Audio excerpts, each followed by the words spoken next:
सहेली बनी भाभी। चारू और ईरा बहुत ही अच्छी सहेली थी। बचपन से दोनों साथ खेलती, साथ ही स्कूल जाती।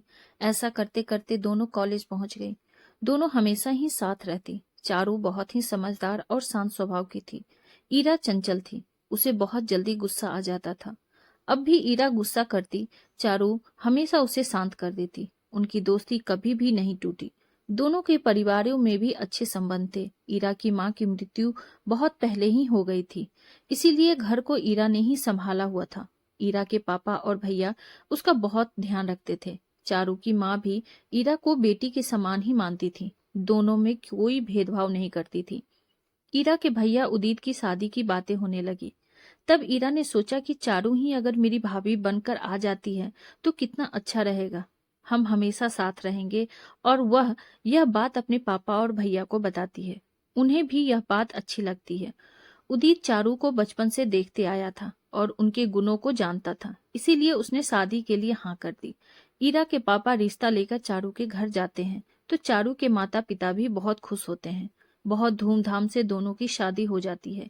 ईरा तो बहुत ही खुश थी। चारू के आते ही ईरा ने कहा कि अब अपना घर संभालो, मैंने बहुत दिन संभाला है, अब आराम करूंगी, और हंसने लगी। चारू धीरे धीरे घर संभाल लेती है। इस अब ईरा को आराम मिल जाता है। उदित और ईरा साथ में खुश हैं। चारू अधिकतर घर संभालने और कामों में लगी रहती थी।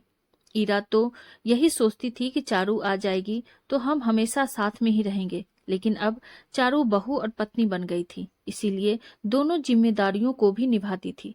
ईरा को लगने लगा कि धीरे धीरे चारू का महत्व घर में बढ़ने लगा है।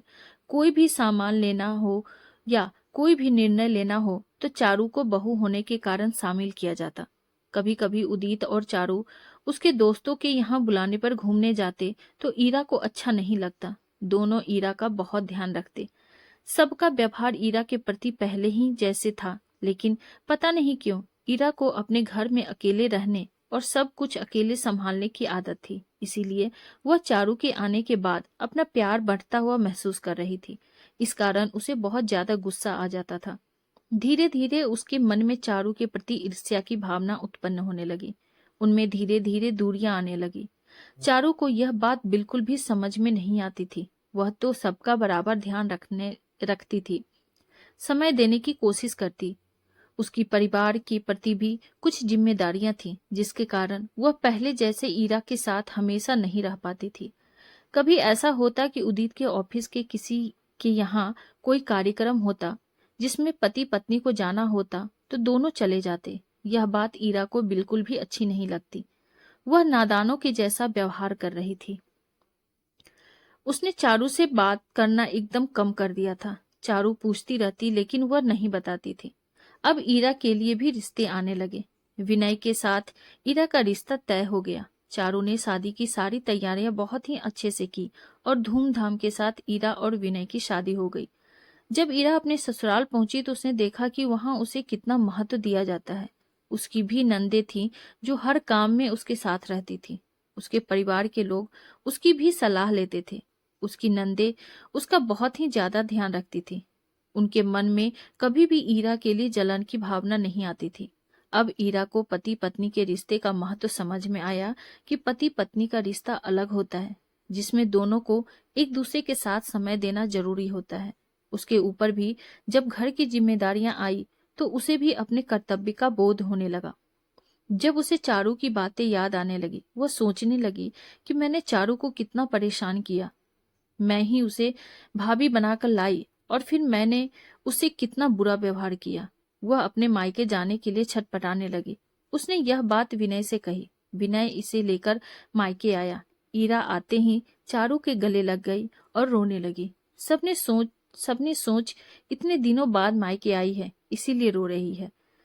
जब खाली समय मिला तो ईरा चारू के पास जाकर माफी मांगने लगी कि मैंने तुम्हारे साथ कितना बुरा व्यवहार किया।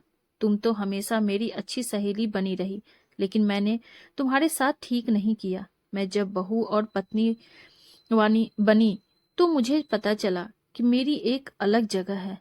तुम्हारे आने के बाद मुझे ऐसा लगता था कि पापा और भैया मुझसे ज्यादा तुम्हें महत्व दे रहे हैं, जबकि यह बात ठीक नहीं थी। वे दोनों तो हमेशा पहले जैसे ही मुझसे उतना ही प्यार करते थे। यह सब बातें अब मुझे समझ में आ गई है। मेरी नंदे इतनी अच्छी हैं, मेरे साथ इतना अच्छा व्यवहार करती है। मैंने तुम्हें बहुत परेशान किया, मुझे माफ कर दो। चारू एकदम खुशी से उसे गले लगा लेती है और कहती है, इतने दिनों बाद मेरी प्यारी सहेली मुझे वापस मिल गई है। मैं तो इसी से खुश हूँ और मेरे मन में तुम्हारे लिए कोई भी बात नहीं है। मैं समझ रही थी तुम्हारे मन की भावनाओं को। मैंने कई बार तुमसे बात करने की कोशिश की, लेकिन तुम तो अपने गुस्से में मेरी बात सुनती ही नहीं थी। तो मैं क्या करती?